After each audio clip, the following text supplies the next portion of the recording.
से याद करने का। जब यज्ञ अनुष्ठान होते हैं ना, तो यज्ञ अनुष्ठान के बहुत से लाभ हैं, पर उसमें सबसे बड़ा लाभ ये है कि हमें हमारे धर्म ग्रंथ बार बार याद करा देते हैं कि आप कौन हो। कुछ प्रश्न ऐसे हैं जो हमें सदा याद रखना चाहिए, और वो प्रश्न क्या है?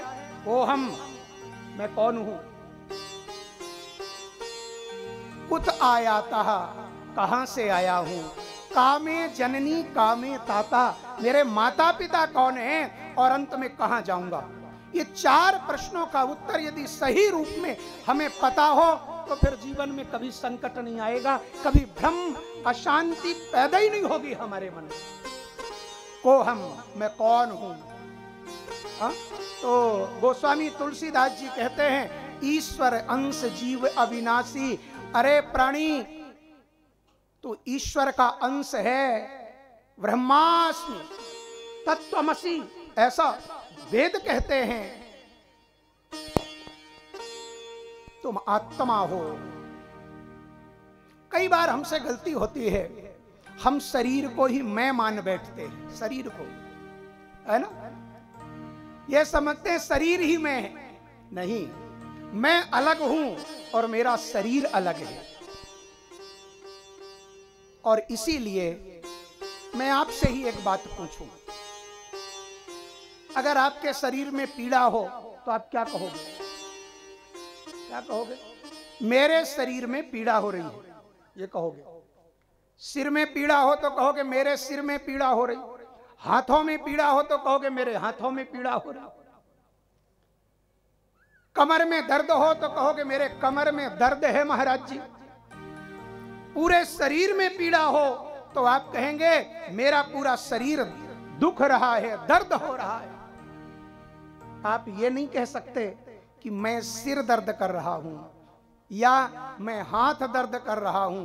पूरे शरीर में भी दर्द हो तो भी आप कदापि ऐसा नहीं कह सकते कि मैं शरीर दर्द कर रहा हूं। क्यों? क्योंकि आप शरीर नहीं हो। शरीर आपका है लेकिन आप शरीर नहीं हो। आप शरीर नहीं हो तो आप कौन हो? आप ब्रह्म के अंश हो, ब्रह्मांश हो। आप जीवात्मा हो, आप आत्मा हो। हमेशा इस बात का बोध रहे, तो फिर कभी इस पापी पेट के लिए कभी पाप करने की जरूरत नहीं पड़ेगी। अगर मैं जीवात्मा हूं ऐसा बोध हो जाए तो मैं सच कहूं, कभी जाने अनजाने में कोई पाप नहीं होगा। पाप तभी होता है जब शरीर को ही हम मैं मान बैठते हैं। दूसरा प्रश्न था, कुत आयाता, कहां से आया हूं? तो मुझे इस मृत्यु लोक में भेजने वाला कौन है? वो परमात्मा है।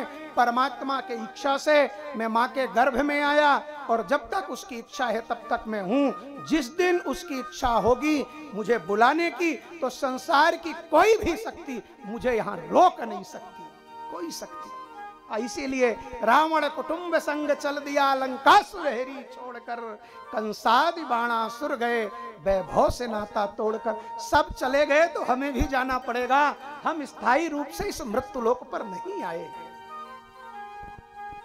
कामे जननी कामे ताता। तीसरा प्रश्न, मैं कौन हूं, कहां से आया हूं और मेरे माता पिता कौन हैं? तो संसार के माता पिता तो हैं ही संसार के माता पिता, लेकिन वास्तव में हमारे माता पिता हमारे भगवान हैं, हमारे इष्ट हैं। और इसीलिए आप जब वो स्तुति करते हो ना, कौन सी हो?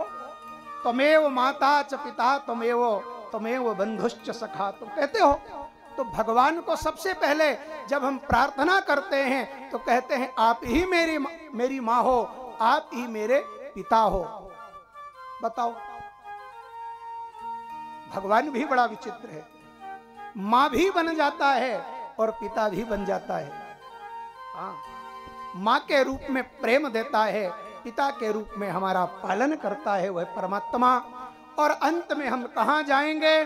तो आए तो परमात्मा के यहाँ से हैं, अंत में ये जीवात्मा का गंतव्य स्थल भी परमात्मा का धाम है। पर जब हम परमात्मा को भूल जाते हैं, अपने मार्ग से भटक जाते हैं, तो अनेक प्रकार की योनियों में कई जन्म जन्मांतर तक भटकते रहते हैं। कई बार नरकों में पड़े रहते हैं, ये हमारे कर्मों का फल है। अगर हमें बोध हो कि मुझे परमात्मा के धाम जाना है तो रास्ते में कोई रुकावट नहीं आ सकती। हम जहां से आए हैं हम वहीं जाएंगे, बीच में किसी भी प्रकार से कोई बाधा नहीं होगी। ये सारा बोध हमें भागवत जैसे ग्रंथ कराते हैं।